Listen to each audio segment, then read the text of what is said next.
Hi, I'm Darcy, and I'm here with my assistant Asian Spice.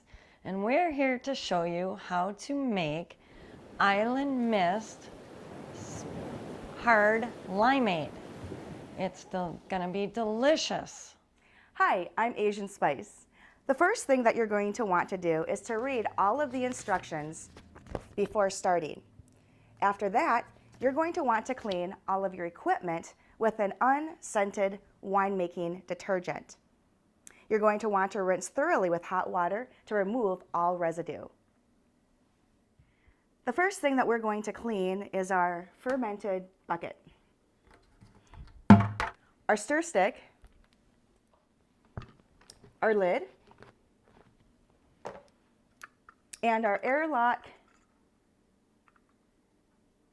bucket thing. We're going to want to clean our airlock. This one takes 1 ounce of star sand for 5 gallons of tap water.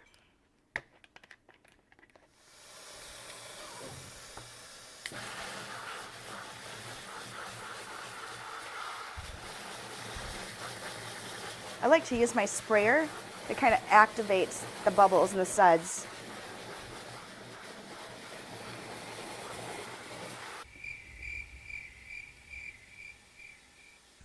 This is what I call a good compromise. What are you talking about?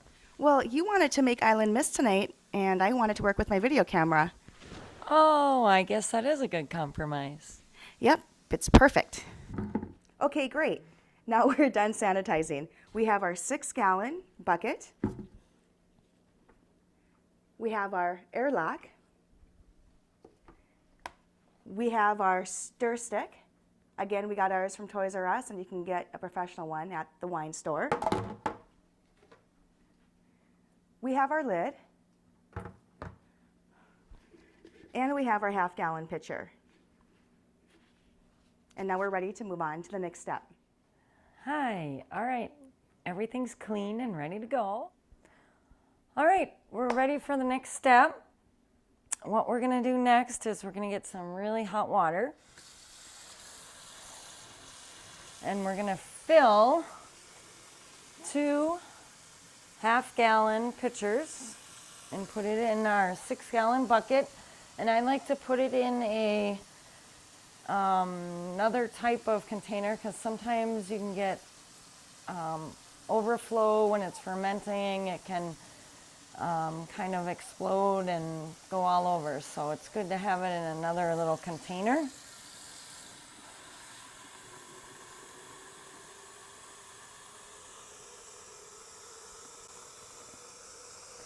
And I marked my pitcher with a half-gallon mark. And that is hot. I can see the steam coming off. So there's one.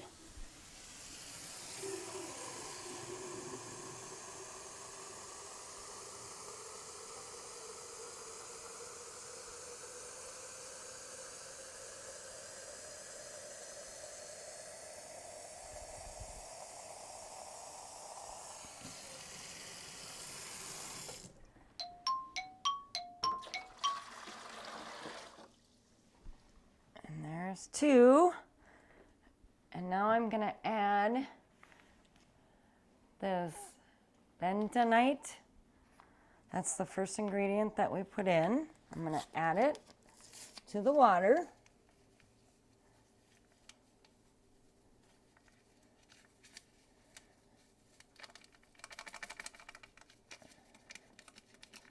And then I'm gonna stir it really vigorously for like 30 seconds.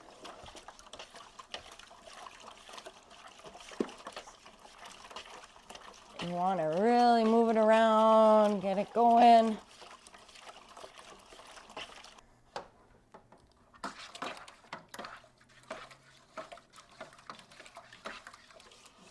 All right, I think that's about 30 seconds. And now I'm gonna take the large juice bag that's in here.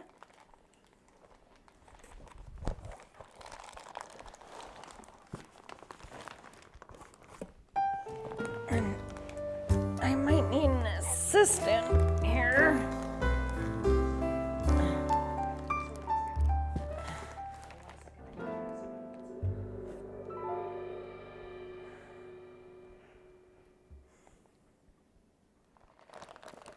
All right, grab that in.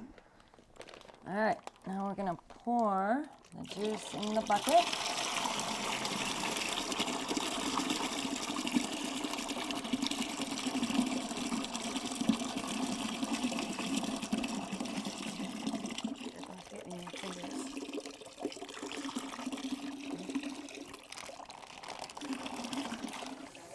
We're gonna pour a little more hot water in the bag just to make sure that we got all the wine out of there.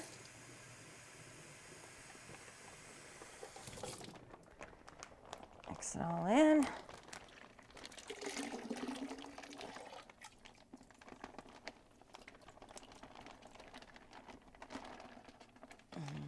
Okay. So right now the bucket's only about not even a half full. So now what I need to do is fill the bucket up to the 6-gallon mark with room temperature water.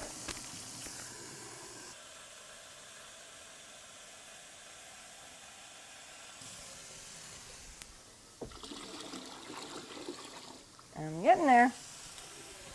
The hardest part about making wine is the waiting period. So it takes about a month to go through all the steps, and then you can't even drink it right away. So that's the hardest part about making wine. It's the waiting.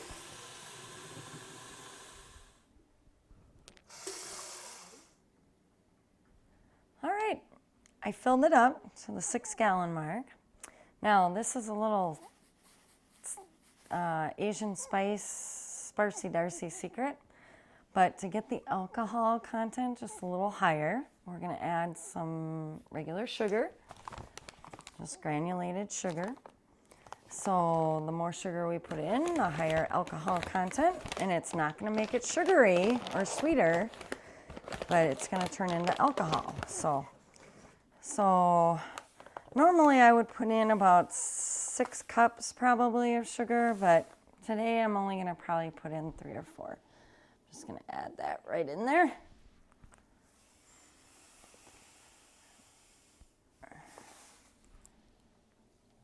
And so when it ferments, it's bubbling.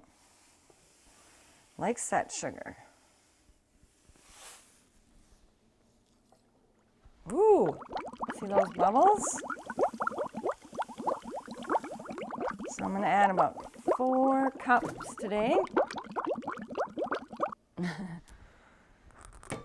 All right, now I'm gonna take my spoon from Toys R Us and I'm gonna stir it again really well.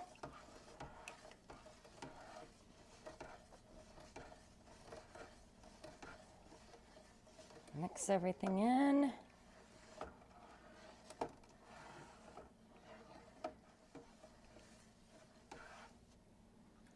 All right, the final thing I'm gonna do today is I'm gonna add the yeast.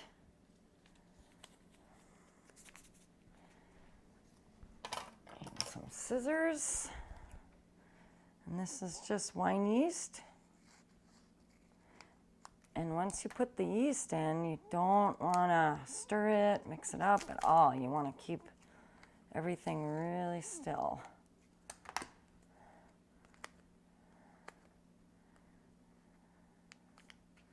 So I'm gonna just pour it right on the top, sprinkle it on.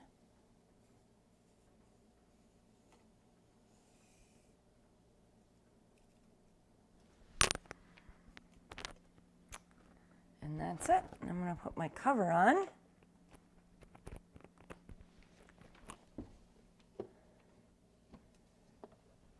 And you wanna make sure it's on there really good, otherwise it could explode off on you.